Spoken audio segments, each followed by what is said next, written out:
अस्सलाम वालेकुम स्टूडेंट्स, हमारा चैप्टर है chapter number 4 first year liquids and solids. आज का हमारा पोर्शन लिक्विड से रिलेटेड है।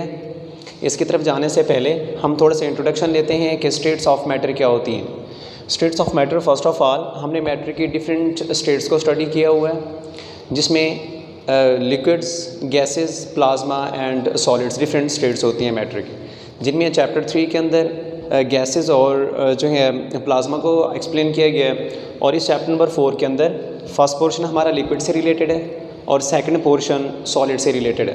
फर्स्ट ऑफ ऑल हमारा लिक्विड से रिलेटेड पोर्शन जो हम स्टार्ट करेंगे, उसके बाद सॉलिड की तरफ मूव करेंगे। First of all states of matter. States of matter होती हैं एनीथिंग, कोई भी चीज़ जिसका मैस हो और जिसका वॉल्यूम हो। Anything that have mass and occupy space या वॉल्यूम, उसको हम बोलते हैं मैटर। तो स्टेट्स ऑफ मैटर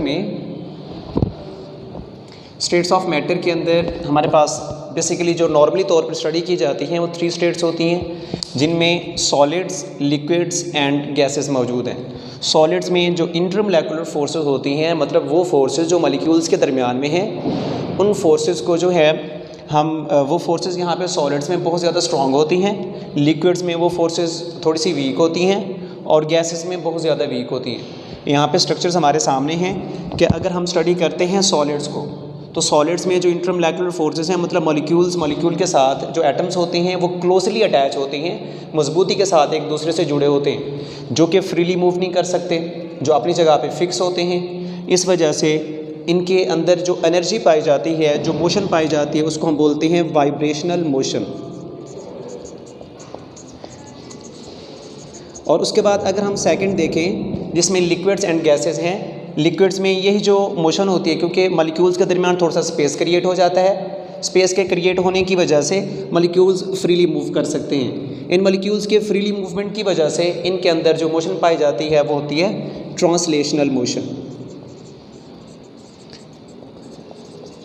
अब इसके अंदर अगर हम इसको चेक करते हैं गैसेस को, गैसेस में मॉलिक्यूल बहुत ज़्यादा दूरी पे होते हैं, बहुत ज़्यादा फासले पे पाए जाते हैं, जिसकी वजह से इनके दरमियान जो इंटरमोलेकुलर फोर्सेस होती हैं बहुत ज़्यादा वीक होती हैं। मतलब इंटरमोलेकुलर फोर्सेस को हम मज़ीद डिटेल से आगे इस टॉपिक में देखते हैं। तो मतलब मॉलिक्यूल्स के दरमियान जो अट्रैक्शन है वो डिपेंड करती है मॉलिक्यूल्स के दरमियान डिस्टेंस के ऊपर, कि जितना मॉलिक्यूल्स के दरमियान डिस्टेंस को हम बढ़ाते जाते हैं उतना इंटरमोलेकुलर फोर्सेस वीक होती जाती हैं।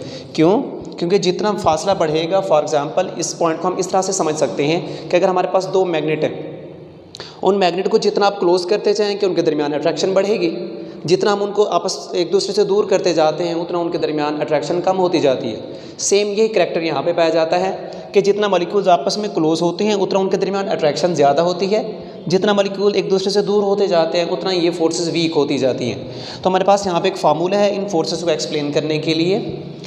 इंटरमोलेकुलर फोर्सेस को शॉर्ट फॉर्म में हम इस तरह से लिख सकते हैं IMF, intermolecular forces is inversely proportional to the distance between the molecule. जितना मॉलिक्यूल के दरमियान डिस्टेंस ज़्यादा होगा उतना इंटरमोलेकुलर फोर्सेस स्ट्रॉन्ग होंगे, उतना इंटरमोलेकुलर फोर्सेस वीक होंगी। जितना डिस्टेंस कम होता जाएगा उतना इंटरमोलेकुलर फोर्सेस स्ट्रॉन्ग होती जाएंगे। हम इनको अब डिटेल से देखते हैं कि हमारे पास बेसिकली जो फोर्सेस हैं, हम इंटरमोलेकुलर फोर्सेस की बात कर रहे हैं। बेसिकली कोई भी अगर मॉलिक्यूल हो तो उस मॉलिक्यूल में डिफरेंट टाइप्स की फोर्सेस मौजूद होती हैं। एक वो फोर्सेस हैं जो एटम्स को आपस में जोड़ के रखती हैं, दूसरी वो फोर्सेस होती हैं जो मॉलिक्यूल्स को आपस में जोड़ के रखती हैं।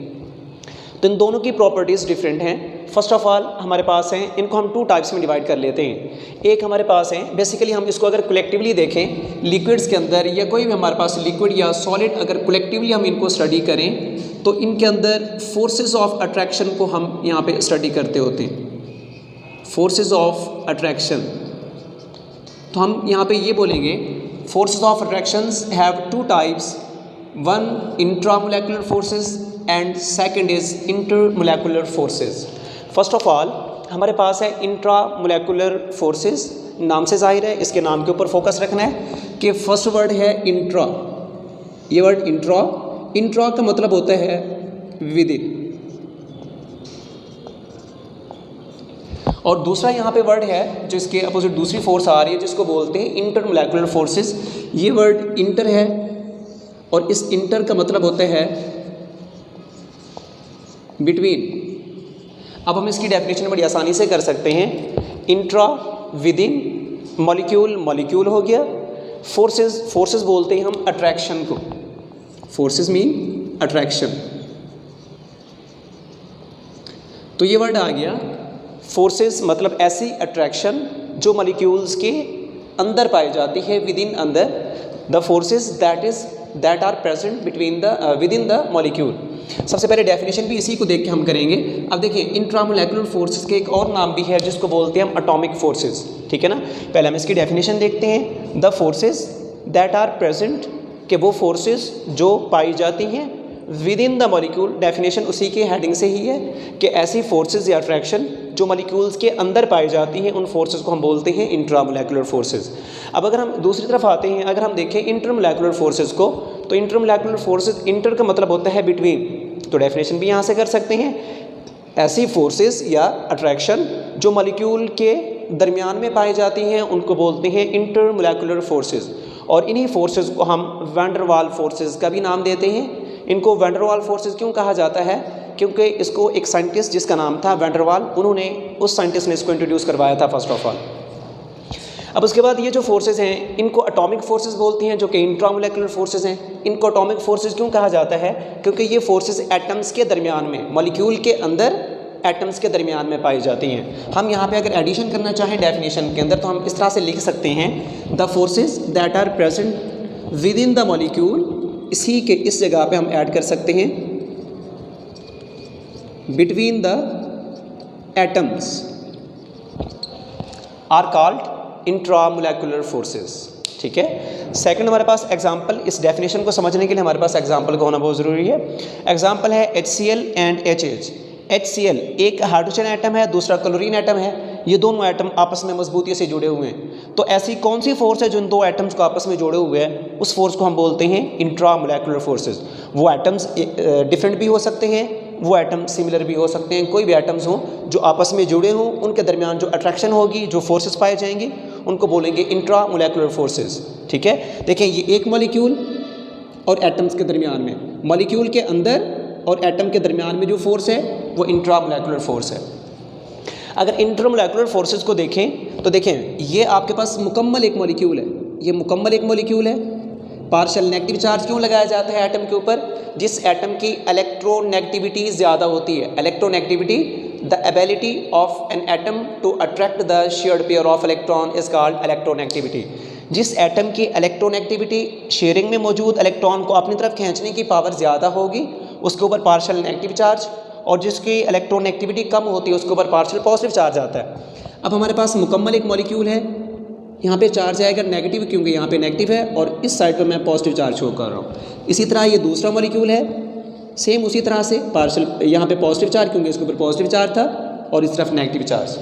जब दो एटम्स के ये पार्शियल पॉजिटिव नेगेटिव मतलब अपोजिट चार्जेस एक दूसरे को अट्रैक्ट करते हैं तो इनके दरमियान एक फोर्स क्रिएट होती है जिसको हम डॉटेड लाइन से शो करते हैं। यहाँ पे कंप्लीट लाइन आप लोग शो नहीं करेंगे, डॉटेड लाइन से हमने इसको शो करना है। इन फोर्सेस को कहा जाता है इंटरमोलेकुलर फोर्सेस। और इन फोर्सेस को एक और भी नाम देते हैं क्योंकि ये फोर्सेस पार्शियल पॉजिटिव नेगेटिव मतलब पॉजिटिव नेगेटिव चार्जेस की वजह से क्रिएट हो रही है ना, तो इस वजह से इन फोर्सेस को हम एक और नाम से भी डिनोट कर सकते हैं, that is the electrostatic forces. इनको इलेक्ट्रोस्टैटिक फोर्सेस भी कहा जा सकता है, ठीक है। नेक्स्ट हमारा जो पॉइंट है वो है इसकी प्रॉपर्टीज़। मतलब हम बेसिकली जो प्रॉपर्टीज़ होती हैं मैटर की, वो फिज़िकल और केमिकल प्रॉपर्टीज़ होती हैं। तो ये जो हमारे पास इंट्रामोलेकुलर फोर्सेस हैं, ये कौन सी प्रॉपर्टीज़ को फॉलो करती हैं? They control the chemical properties. Chemical properties को ये जो है उसको कंट्रोल करती हैं।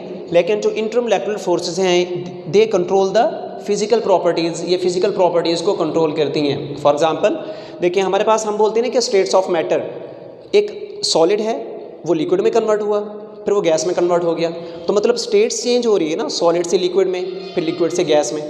तो इनके दरमियान कौन सी ऐसी चीज़ है जो इनकी स्टेट्स को चेंज कर रही है? जो इनकी फ़िज़िकल प्रॉपर्टीज़ वो प्रॉपर्टीज़ होती हैं जिनको हम फिज़िकली जो है डिटेक्ट कर सकें।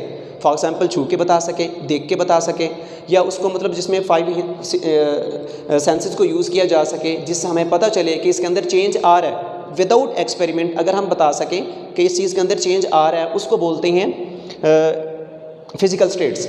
अब फिज़िकल प्रॉपर्टीज़, तो फिज़िकल प्रॉपर्टीज़ जो हैं जिसमें सॉलिड लिक्विड में कन्वर्ट हुआ, लिक्विड गैस में कन्वर्ट हो रही है, मतलब स्टेट्स चेंज हो रही है ना। तो स्टेट्स जो चेंज हो रही हैं वो उन मॉलिक्यूल्स के दरमियान अट्रैक्शन के ऊपर डिपेंड कर रही है। अगर अट्रैक्शन स्ट्रॉन्ग तो सॉलिड, अट्रैक्शन वीक हुई तो लिक्विड, अट्रैक्शन मज़ीद वीक हुई तो गैसेस बन जाती हैं। इस वजह से इन फोर्सेस को कहा जाता है इंट्रामोलेकुलर फोर्सेस, जो कि फिजिकल प्रॉपर्टीज़ को कंट्रोल करती हैं।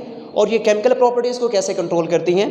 क्योंकि एक एटम दूसरे एटम से अटैच है। फॉर एग्जांपल वाटर का मॉलिक्यूल है, तो वाटर के मॉलिक्यूल के अंदर जो अट्रैक्शंस मौजूद है, फॉर एग्जांपल H और ऑक्सीजन, हाइड्रोजन ऑक्सीजन के साथ अटैच है, ठीक है ना। तो एक एटम दूसरे एटम के साथ जुड़ा हुआ है, तो हाइड्रोजन एक गैस है, ऑक्सीजन एक गैस है। जब ये दोनों आपस में मिलते हैं तो वाटर का एक मॉलिक्यूल बन जाता है, तो वाटर का मॉलिक्यूल गैस नहीं है, ठीक है ना। मतलब इसमें जो चेंज आ रहा है वो किस तरह से चेंज आ रहा है? केमिकली चेंज आ रहा है। मतलब उनमें केमिकल रिएक्शन हुआ, H2 गैस ऑक्सीजन से मिली तो रिएक्शन हुआ, तो रिएक्शन से हमारे पास प्रोडक्ट बनता है, ठीक है, जिसको हम आसानी से मेजर नहीं कर सकते। जो रिएक्शन होगा, रिएक्शन से एटम्स आपस में अटैच होती हैं तो अट्रैक्शंस क्रिएट होती हैं। इस वजह से इनको कहा जाता है इंट्रामोलेकुलर फोर्सेस। अब दूसरा ये काजेज़ क्या है, मतलब ये फोर्सेस बनती किस वजह से हैं, कौन सी ऐसी चीज़ है जो इन फोर्सेस को बना रही है?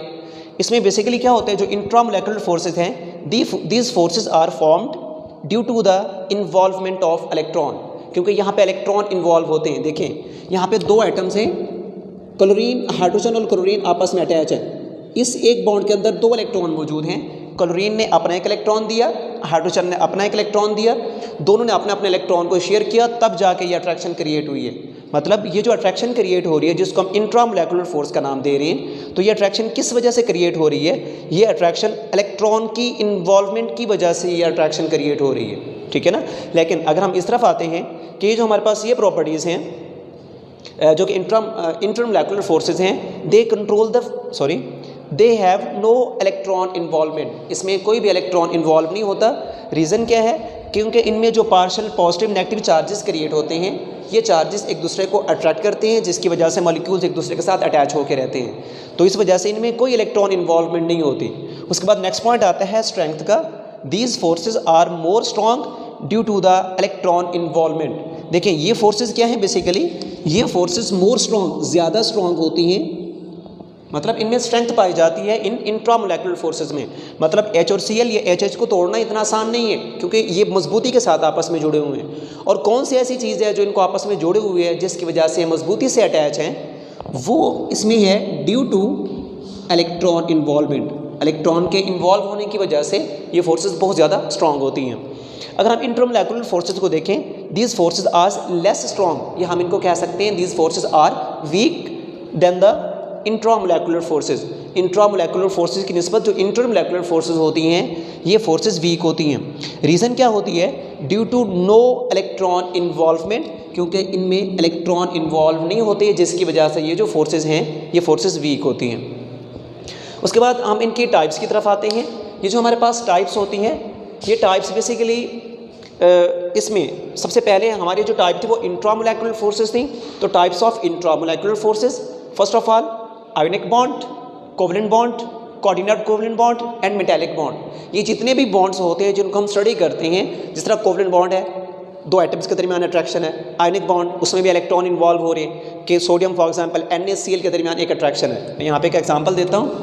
आयोनिक बॉन्ड में हम एग्जांपल लें अगर NaCl, अब सोडियम के ऊपर पॉजिटिव चार्ज, क्लोरीन के ऊपर नेगेटिव चार्ज होता है।